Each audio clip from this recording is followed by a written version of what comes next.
Got myself a nice Pinot in a can. Today on the church podcast, we're drinking some wine in a can. That's kind of funny. Yeah. Mine, I obviously had to go with Outspoken.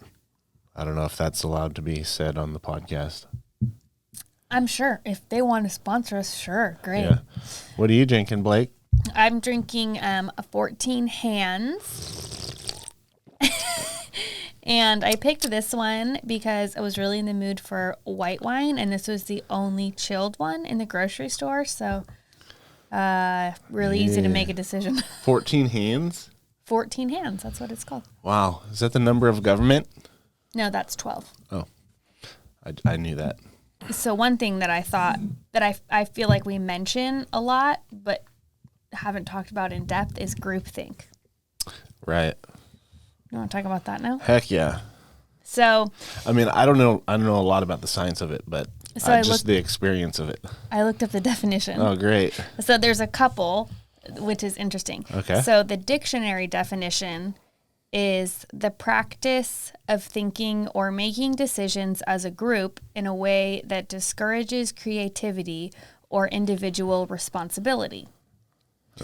And the definition from Psychology Today, it says groupthink is a phenomenon that occurs when a group of well-intentioned people make irrational or non-optimal decisions spurred by the urge to conform or the belief that dissent is impossible. The problematic... That dissent? Yes. Oh, like high school. Yeah. So, well, dissent being, like differing from the majority. Well, that's high school right there. And this says, the rest of it says, the problematic or premature consensus that is characteristic of groupthink may be fueled by a particular agenda. Or it may be due to group members valuing harmony and coherence above critical thought. Wow. Isn't that like... That one nailed it. Yeah. I was like, wow. Oh my gosh. Because we've mentioned like I said like 10 thoughts in 1 second after you said that. Right? I feel like we've talked about groupthink before because that is what happened like at the church that we were at. And I didn't Can we just call it what it is? Can we just call it what it is? Sure. It was Remedy. Sure. So Remedy Life Church in Chico, California. Well, it doesn't matter. Pretty much nothing. It doesn't exist anymore, so. Yeah. But the first time I heard that term was from one of our friends, and she was saying how like she learned about that in her psychology class, and she explained to us what it was, and I was like, oh my gosh, that's exactly what was happening. Right. So what were your 10 thoughts that were going through your head when I was reading? Well, one of them was about the country and I guess the whole progressive movement, which I know almost nothing about, but just seeing the effects of people that kind of preach that, it's like it really doesn't matter whether things are moral or right or wrong or whatever. It's just all about, we don't want to do anything that. See, I don't even really know the guidelines of it, but if gosh, this is going to be controversial. If a woman wants to be called a man and you don't do it, you're like, that's like, there's like a majority almost that believe you're wrong. Mm-hmm. I don't know if it's a majority, probably the loudest probably people. The silent majority doesn't, but they don't also give a shit about fighting about something like that. Yeah. I forget people's name almost 100% of the time. I call them dude. And like, if someone started having a problem with me calling people dude, like you'd get a big fuck you. Like, see you later. Then you don't have to talk to me. Yeah. Been calling people dude my whole life. I'm not about to change that. It's habitual. Yeah. So anyway, I don't really want to dabble in those things and piss anyone off in that way. because it's not my expertise, about government stuff. But, well, but I do fucking count. I'm a citizen. Back off. I was going to say that the first thought that I had after I read that was, it just reminds me of communism, because they want everybody to be even. They want to distribute the wealth evenly among everyone. So there's like no class pretty much, which, I mean, that doesn't really make sense in my brain, but that's what it is. And, they think that people are just going to conform and comply because then they've got all this stuff that they're just given. And I mean, people do. Communist countries don't turn that way, just like, you know what, we think this is a good idea. Yeah. I mean, it's a slow rollout, but. Well, here's the thing, like kind of back to what I was saying about calling a woman he when she wants to be called a he, or any of those things along those lines. Everyone knows what I'm talking about. Right. I don't want to hurt people's feelings. I typically really love everyone. Mm-hmm. I get irritated with people, but I mean, I really, really do like people, and I really get irritated with people too. I don't know. It's hard. I'm very forgiving. I guess I sometimes I hate people for a few seconds and then I go back to loving them. But sometimes I really hate people. But the thing about the he, she thing, or whatever the pronoun thing, mm-hmm. I guess it's things that are the things that are being chosen as like the accepted groupthink things, Mm-hmm. I remember what I was going to say. The problem with something like that is it's pushed by people behind the scenes. I guess you could say like a silent minority or a silent majority. They know how to push things on weak-minded people. Mm-hmm. Weak-minded or sensitive, emotional people or something. Not that emotions are bad or anything, but people who don't know how to use them. And what's dangerous in that way with the government and with church, like exactly what happened in our church, was that all the planning, all the strategy was behind the scenes. The people coming in on Sunday are never the wiser. They mm-hmm. walk in and they think they're just going to church. Mm-hmm. They think they're going to hear a good word. Mm. And they don't know all the bullshit, the fucking wave of bullshit that's coming their way. And some people are lucky and some people get wiped out. Mm-hmm. And it's so funny because I actually see some people that left Remedy and just go out into the world and they're getting swept right away again with other things. And I feel like, maybe I'm just overly cautious, but I err on the side of questioning always. Mm-hmm. And even though I got so wrapped up with Remedy, I was a pain in their ass because I questioned everything. Mm-hmm. Hey, PJ, go do this. Okay, why? Why do you always got to say that, dude? Why do you always got to, it was like, I heard one of the kids' church pastors one time, joking with me, there was a group of people and there was a game we were playing or something. And it somehow touched on that type of personality where somebody's always asking why. And they're like, oh, that's PJ. That's so PJ. And I'm like, what? What the fuck is wrong with asking why? Hell yeah, I want to know why. Yeah. And I want to know why you're laughing at me right now too. What the hell's going on? But I just feel like that's safe. Yeah. Not to be cliche, but the whole thing where it's if you don't stand for something, you'll fall for everything or whatever. It's true. Mm-hmm. And I really stand for the things that I understand. Mm-hmm. And if I don't understand it, or if I haven't tested it out, I'm not going to push it, and I'm definitely not going to go along with that type of thinking. And anyway, so I feel like I feel like the point of what I was saying, gosh, was that the people who are responsible for initiating like a groupthink, like a method of groupthink that they really intentionally kind of draw people into, they're masterminds, they're manipulators, and they're behind the scenes. You don't see them. And you're all victims of it. Excuse me. Sorry. You know, anyone who's going along with that is a victim of it. You're victims. You're not like powerful. You're not a part of this great movement. No, you're going to fail because these people are typically, I feel like a groupthink type of thing is a negative thing. That definition seemed very negative to me. Right. Exactly. And usually it turns out being negative because they're not, like it said, like they're not afraid of dissent. They're not afraid of people disagreeing, you know, because if you want to fit in with the group, then you're just going to agree. You don't want to be outcast and ostracized.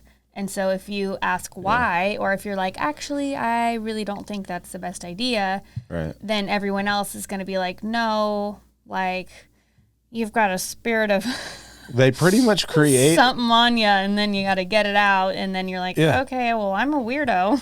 They will conjure up pretty much anything to like vilify you for not abiding. And here's the thing too that I thought was interesting when I was thinking about that was when we left, there was another church that was started, and it was started by a lot of the same people that were at the old church.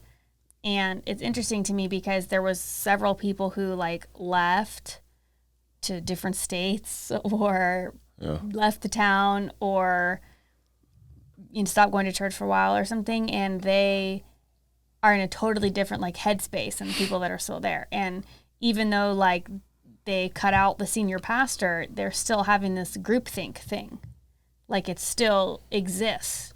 Just because you cut off the head doesn't mean that the rest of you, like if you don't go get healing somewhere else outside of the exact people that have that same groupthink thing going on, like the same thing is going to happen. You're talking about the people that are doing better?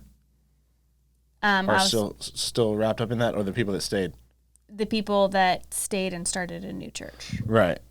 Yeah. Because, well, and I was talking with a friend of mine about that, and my perspective of that is like, how can you possibly move on from a mode of thinking that was harmful to you when you're surrounded by people that are also trying to do the same thing, and you're inevitably going to be like drawn back to what you have a habit of doing, like, or what you've been trained to be, the behavior and thinking that you've been trained in for years now. Mm-hmm. It's scary to say, hey guys, I don't agree with any of that anymore. Right. Or, hey guys, I think we're like, this isn't right. Mm-hmm. I mean, like, it's like the power of that group think is just like manpower trying to like do a physical task. Right. And now you're just going to go against that and have to somehow redo all that stuff in the midst of that. It's just, I think you have to separate yourself from the group in order to analyze things properly.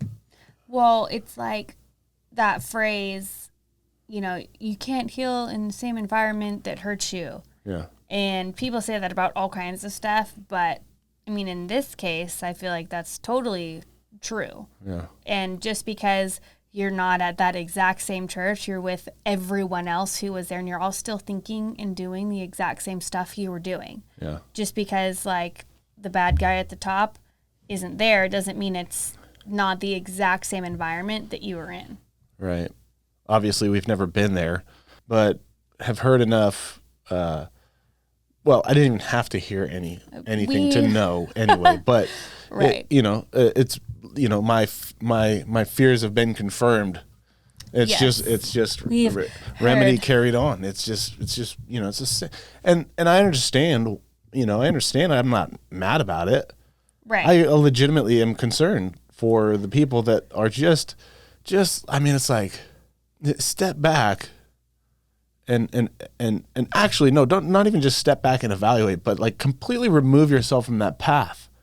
Try something else, try something different, just to see if you really actually were happy there, if you're really investing your talent the best that you can there. Many thoughts about that. Right. And if you figure out that you were, awesome. Right. But allow yourself the opportunity to actually do that.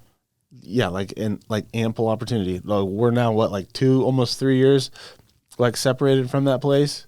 Yeah, 3. It'll be 3. Well, it was 3. No, it'll be 3 in a month. Yeah. Or so.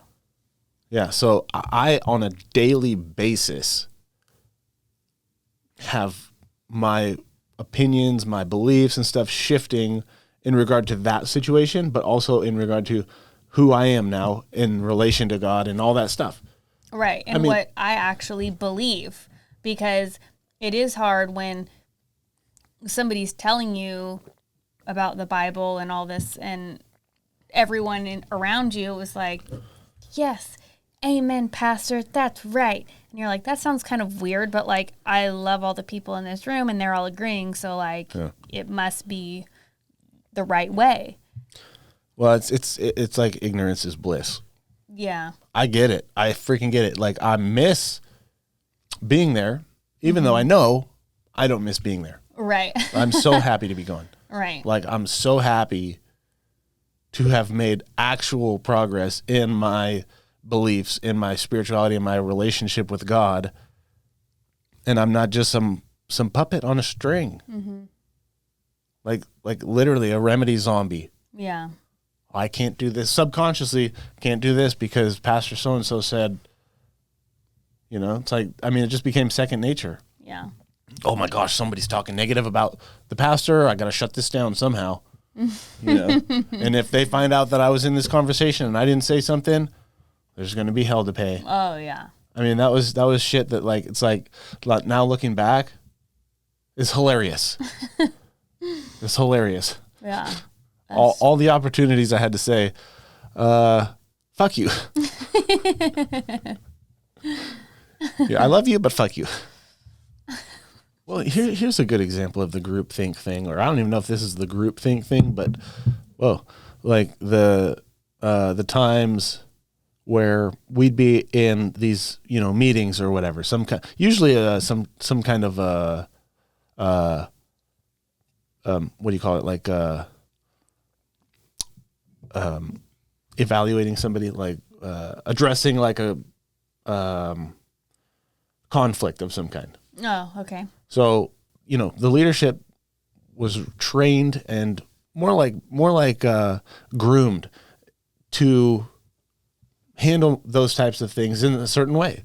And it was like, you want to have one or two of your other, leadership team there, because you want to outnumber this person. Mm-hmm. They wouldn't say that, but it's like, you need to be the majority in this conversation, and starting off before the conversation even started, ears are closed. We're not here to understand this person and where they're coming from. We're going in with a mission to rewrite their beliefs or address their, misbehavior, and you all got my back. What is that called? Intervention. Oh, intervention. That's what I was trying to think of. Yeah, an intervention. Many interventions happened. Mm-hmm. And I got to the point where I was like, I'm going to do this, and there's going to be an intervention, and it's just going to be a pain in my ass. Yeah. And I know it's coming, and I'm just going to listen and then go on and be about my life, because this is so stupid. I mean, I was talking to one of our friends in the comments today about how, I just didn't have hope in that place for some time before we left. Mm-hmm. It wasn't like the shit happened with us and we like ran away and then I lost hope in it, and it was like, oh damn, hope is lost. No, hope was lost.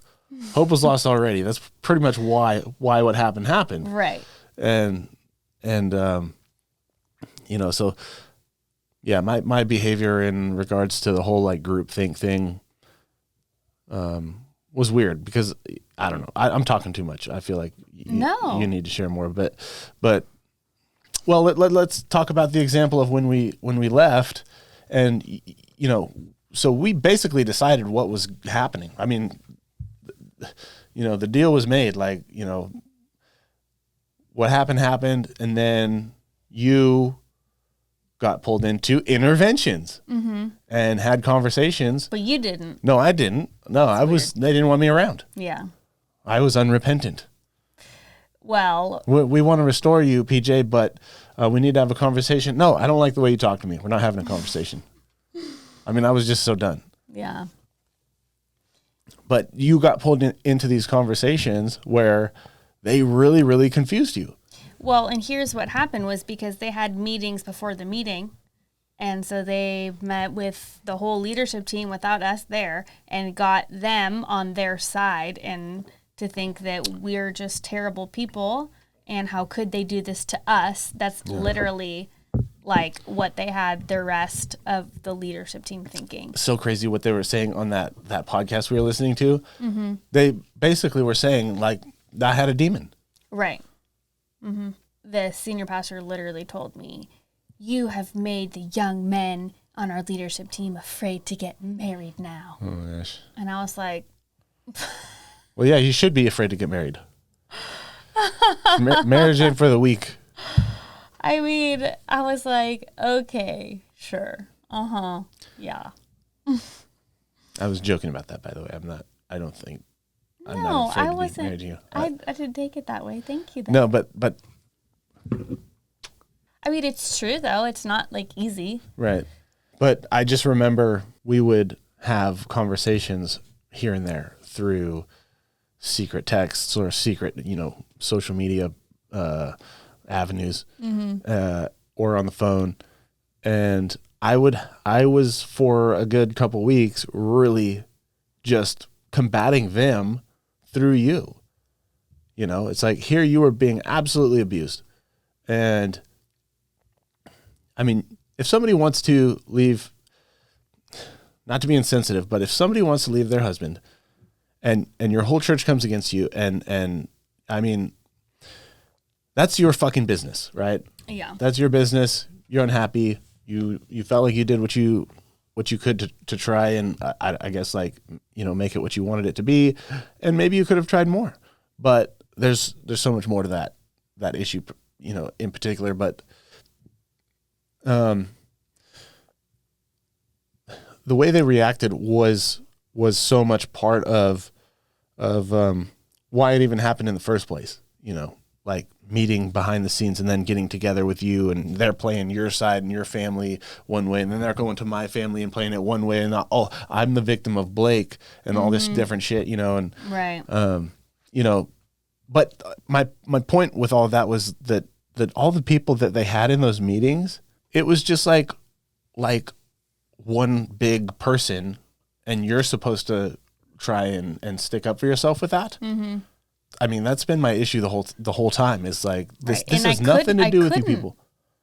And I mean, I literally had bruises. It was, the groupthink was like, it was getting to you. It was literally manifesting in my body. I had bruises all on my legs. Yeah. We should just show pictures of that. Yeah, I will. Had these nasty bruises. No one beat me, nothing, but I literally was so stressed out that it was just coming, and I had eczema on top of that. Ugh, I was disgusting. But I literally was so stressed, my body had to just get it out somehow. Yeah. Well, last thoughts on groupthink? Last thoughts on groupthink would be the only time I think that it could be good is if you're in the military and you're getting shot at and everyone's agreeing what to do. I wouldn't call that groupthink. I'd call that teamwork. Yeah. Not to shoot you down, not to shoot your My last point. thought was terrible. That doesn't count. Well, I just think, even at that point, that's not even groupthink actually, because they're just listening to their commander at that point. So I guess I don't really have a final thought. My final thought is, if in Remedy Life Church, if you don't think like the group, you're not part of the group. That's true. That's what the groupthink thing happened there. But if you do think like the group, things are great. Mm-hmm. You're super happy.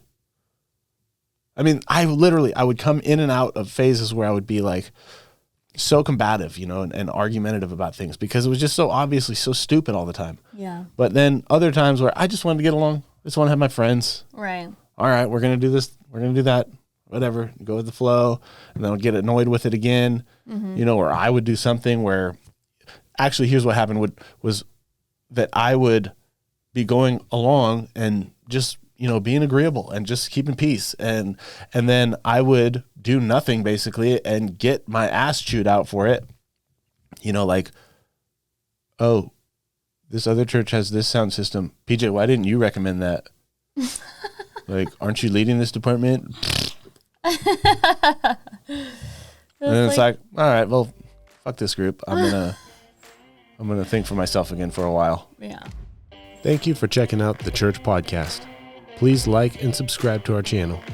To support the channel, go to patreon.com/The Church Podcast. If you have any information or an idea that could improve the Church Podcast, please leave a comment or leave a private message through our social accounts. Take care.